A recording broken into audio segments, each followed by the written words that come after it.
TRW. The game is La Reconquista, Edad Media, 8th to 15th centuries, Middle Ages. Magazine game, war game, published in November 2011 in ALEA, a review of games, a Spanish wargaming magazine. These are all of the battles that come with the game, 30 of them. I'm starting with Guadalete and 30 battles, a lot of battles. Let's see which ones I recognize real quickly.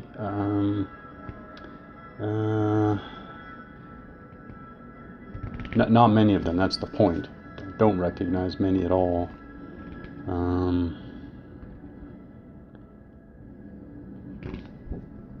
Yeah, it's great. That's Poitiers, Muret, or Muret, maybe it's Muret, Nicopolis. Yeah, what's nice is how so few are recognizable. Yeah. So great, very dramatic looking cover there too. Very striking cover to go along with this game. Okay.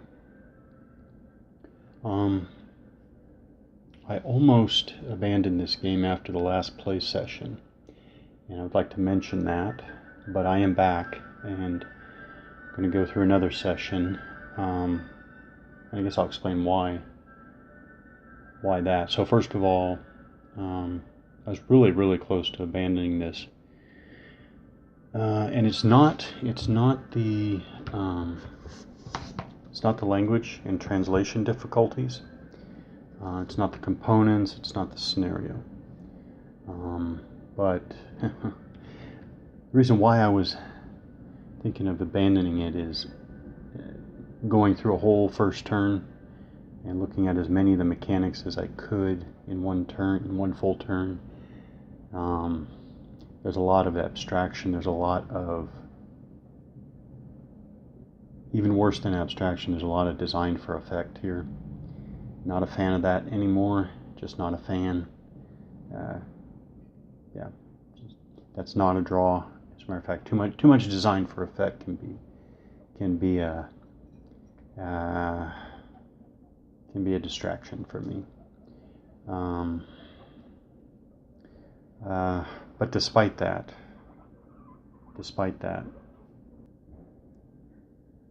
design for effect, I'm back, and it's probably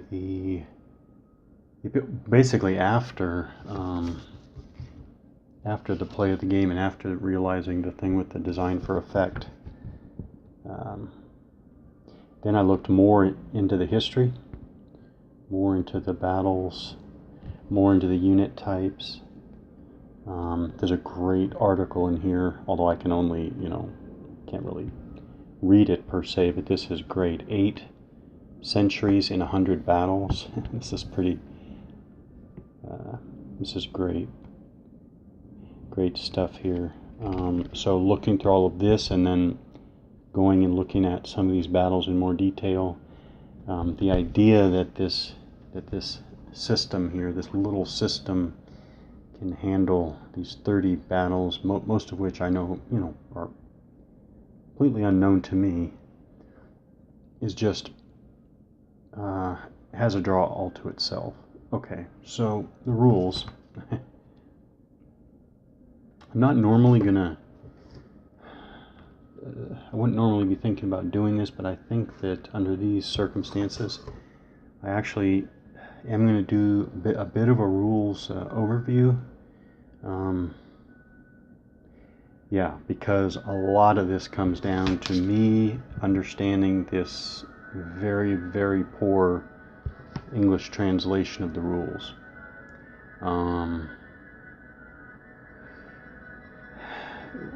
Why do I say that more than other games? And I don't think that that's true of all games, but there's virtually nothing about this game online. I can find virtually nothing, so I cannot find any I have not yet found this game on Constant World forums. It might be there, but I haven't found it yet. There is a Board Game Geek page for the game, but it's almost entirely empty of useful information. Yeah, it just, and otherwise internet searches, I come up with, actually I come up with nothing significant. So it falls back on grasping this English translation, and like the other Spanish war games, no, I can't say Spanish, like the ALEA games that I've tried, and I'm trying to remember the company. What's the company? I should remember this. Ludopress, there it is. Like the other games I've tried, the rules are very sparse. Yeah, they're very sparse, and it seems like there are holes in them. I don't know if that's a game ender or not for me, but I guess I'll find out. Like there's no mention of advance after combat, so I guess there is no advance after combat. I say that because of the end of the first turn, the Muslim side has lost a unit, and the Crusaders have lost 2 units here. So I've already gone through all the different kinds of combat mechanics, and so that's why I say apparently there's no advance after combat. I don't consider that to be, I don't consider any particular rule or mechanic to be some type of sacrilegious artifact that must be present. So okay, there's no advance after combat. Interesting, but okay, I'll go with it. Okay, so because grasping these rules is so important, I am going to do a bit of a rules overview, because this is how I'm interpreting them now, and unfortunately there could be some important interpretation changes later. Okay, so one of the things I like is that each side, and by side I mean the Muslim side and then the other side, I don't know. I mean, we're talking 30 battles, most of which I know nothing about, so I don't know actually that I don't know that there is one opposite side to the Muslim side. But actually, no, and now I'm looking at the rules. They call it the Christian side, so I'll just say Christian side, because I think nationalities can change quite a bit and be mixed, I would assume. So Christian side and Muslim side, okay. What is interesting is that both sides, Christian and Muslim, have 10 unit types, and it seems like there's at least an attempt to get some unit differentiation in here. So that is interesting. Real simply, you have low quality infantry. You have, oh, that's interesting. What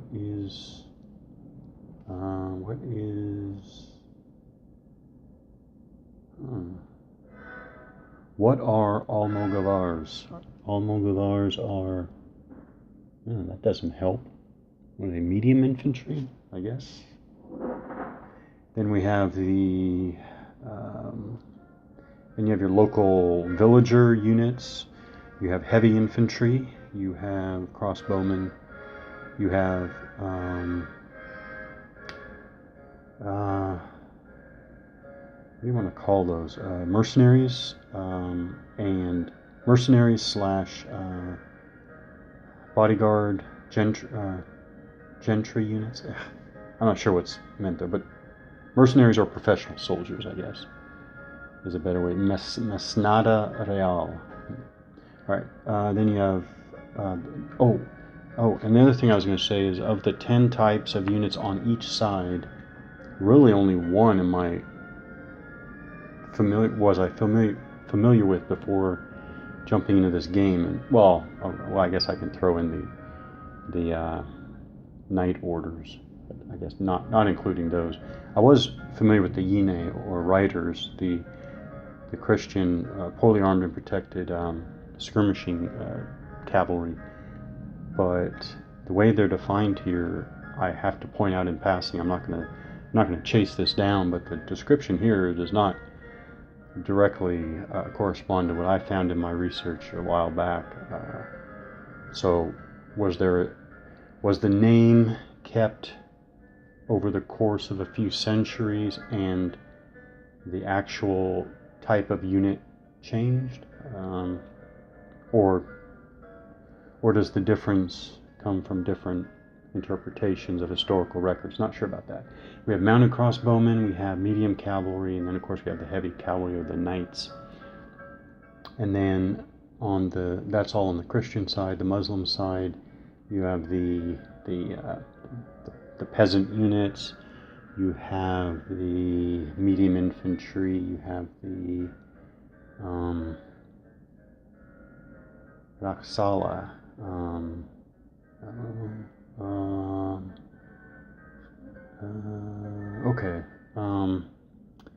says Taifas infantry who accompanied the African invasions. Small Muslim kingdoms, in the La Reconquista era. Okay, alright. Crossbowmen, that is Muslim crossbowmen, Muslim elite infantry, which includes mercenaries, usually from Slavic or Nordic countries. Okay.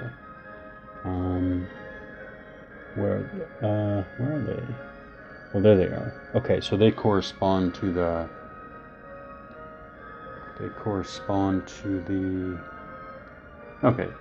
Christian heavy infantry. Okay. And then there's a famous Black Guard present at Las Navas battle. And then the Muslim version of the Yine and the mounted archers and the medium cavalry, and then finally the Muslim heavy cavalry. Okay, all very interesting. You have one generic leader counter for each side, and it sounds like that is a very generic type. It looks like it's supposed to just represent generally the center of army leadership. You do have banners for determining victory, which is kind of interesting and reminiscent of commands and colors, which seems to be at about the same complexity level as this. Each side, I don't know if in every battle, but in every battle I've seen so far, each side has a camp marker. Archers are handled completely through design for effect. It's an interesting mechanic. The bottom line is, okay, I won't talk about the mechanic, get to the mechanic later, but I'll tell you what the design for effect is this. There are no archer counters on the map, and the way I see it is it's assumed that there are archers throughout the deployment. And so what happens is, through some randomization, when the opponent moves a certain unit in a certain order, or at a certain point in the movement phase or activation phase, you get to have an opportunity to shoot at it. Again, very abstractly, roll a die. I think 5 is retreat, I think, and 6 is a loss, and that's it. And by the way, each side, this is the design for effect and the abstraction. Each side, I think, has 3 of those. Each side has 3. The 3 again doesn't represent anything but a very, very general archer combat capability. And then each scenario, I think, gives a number which once you've lost that number of units, you go from 3 fire opportunities down to 2, and then once you get down to a certain number of units left on the board, you go down to 1. So again, it's a very general, highly abstracted, like archer capability. Yeah, not really. That was the first thing that I wasn't very happy about. You know, is it a clever little mechanic? I don't know. Don't care. At least I guess I concluded with, well, at least archer combat is handled at all. Let's see. The cards. The cards, I guess, I haven't tried them yet. I mean, I guess they will add a little bit of variability to the play of each battle. They don't seem to dominate. They don't seem to overwhelm the gameplay experience. That's my initial impression. So maybe, and a good example is, I think in either completely or at least generally speaking, I think only one of these a card is used once in a battle. So there's definitely a limit to the impact of these cards. Okay. The sequence of play. I'm not sure what to make of the sequence of play. It's okay. So generally, whatever side is determined to be side A, like in this battle, the Muslim side is side A. So side A will place oops, not those. We'll place these. We'll place activation markers, a certain number, random number of activation markers on units. There's only one unit per hex, so you're going to place these on units to activate in the first impulse, which is basically the first half of the turn. The same number is going to be recorded on this track with this marker right here, this ALEA marker. So like the Muslim side in the first turn got 5 of these activation markers to place on the board for the first half of the turn, and 5 was recorded on the track right there. Basically the same number is going to be available. No, actually there is one thing that I did not notice first that I'm thinking now I get. I should say they're the same number as the number of markers you're allowed to place in the first half of the turn. That same number are available in the second half of the turn. But if I understand the rules correctly, unused, so when I take this Naqsat marker, activation marker, and I put it on, this unit over here, I believe if this unit isn't used in the first half of the turn, this Naqsat marker can roll over to the second half of the turn. So it's not actually, you can actually have more than the initial number that's generated at the start of the turn if you roll over some. Now the exception here is I think that oh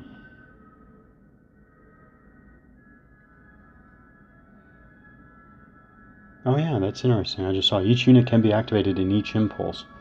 So a unit can move twice in a turn. Okay. But there is an exception. I believe you have to move at least one unit must be moved in each impulse. So yeah, so even though in the first half of the turn the Muslim player might place 5 of the markers, at least one of those has to go. So let's say the minimum of 1 unit goes in the first half of the turn. The 4 leftover markers cannot be used, and they could be rolled over to the second half of the turn. That's interesting. I haven't figured out what the point of this. sequence of play is really. right? So you place the activation markers for the player A, place the activation markers for the player B. So at the start of the turn, this, by the way, is after you determine how many markers, okay? But basically, both players are placing those first set of activation markers one after the other at the start of the turn. So they're all out. Then you do you execute, again, I think at least one of those activation markers, and it is for movement. I mean, it's talked about activations, but as far as I can tell so far, it says movement. I mean, activating is moving, because you don't have to, as I understand it, you don't have to activate to combat. So then you do your combats if you're adjacent or you're within range. Then player B does the same thing. Then you place the remaining Noxet markers on the ALEA track and replay the previous phases, meaning that, again, like I said, you could take unused Noxet markers, add them to the track. You're going to execute you're going to have available that initial number on the ALEA track that you determined at the start of the turn. So then you're going to do player A, movement combat, player B, movement combat again. Then you're going to remove all the activation markers not used during the game turn and the rail markers used, the camp markers used. And then that's it. Again, interesting. What's the point? I'm not sure what the point is really. I keep emphasizing I don't know what the point is, because I sure hope this sequence of play is not generated just to be different, or just to be just to be different. I hope that's not the case. But I want to play it to figure out what the point is in all of that. Is there really anything? Now, terrain looks like it's, for such a simple game, terrain looks like it is handled quite interestingly, but I don't want to talk about that until I've actually tried it. This battle doesn't have any scenario-defined terrain, so in game terms it's just considered a battle in an open area. But I'm looking forward, let's just say I'm looking forward to seeing how terrain is actually played. I already talked about how archers are handled, very simply.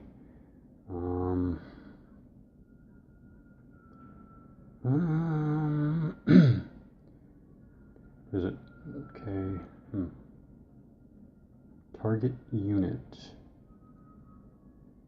I did not note. Oops! I didn't notice that there's some pretty important die roll modifiers for your archer combat. I wondered that too when I was playing it. I said before that if you're allowed to play your archer markers, you're just rolling one die per your little attack. 5 is a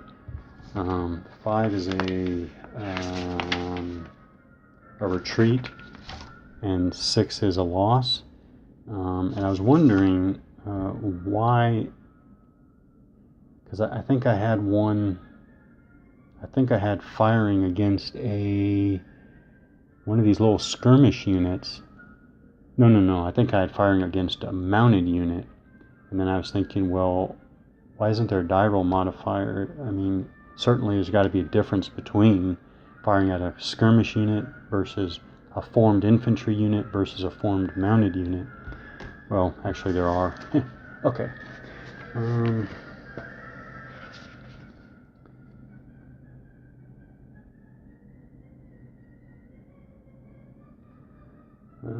So you have rules for camps, you have rules for replacements, which is interesting. You then have ranged combat, which I missed this for the very first time through. You have your archer's mechanic, which is abstract, with these abstract archer markers. Then you have a few units. Unfortunately, there aren't any in this battle. They're actual ranged combat units as well, and they attack during the combat phase. There's something I should pay attention to do. I'm not paying attention to it because I'm playing solitaire, but you do actually have to move your units in a particular order. So you have to move basically your heavy cavalries first. Then you're going to move the rest of your cavalry. Then you're going to move your infantry. So I should have. I need to pay attention to that. Again, I'm not sure what the. I mean, is there a game impact to that? I'm not sure. Got to play more. Just don't know. Melee combat is interesting. Basically, and these are all generic units. Although I like that there are 10 different. So I like that there are 10 different distinct unit types. But otherwise, see here, the attack dice 3. Level of steps 3, movement factor 3. So what I see is over here for attack dice, you basically have, I think you have 3 categories. First of all, you have a variable category, or a variable number of attack dice. Then you have 1, 2, or 3. Level of steps, you have, I think, 1, 2, or 3. I don't think I've seen higher than 3. So 1, 2, or 3 steps. And movement factor, I think I've seen so far 2, 3, or 4 movement factor. All very basic, very simple. Looks like light cavalry are 4. I think other cavalry are 3.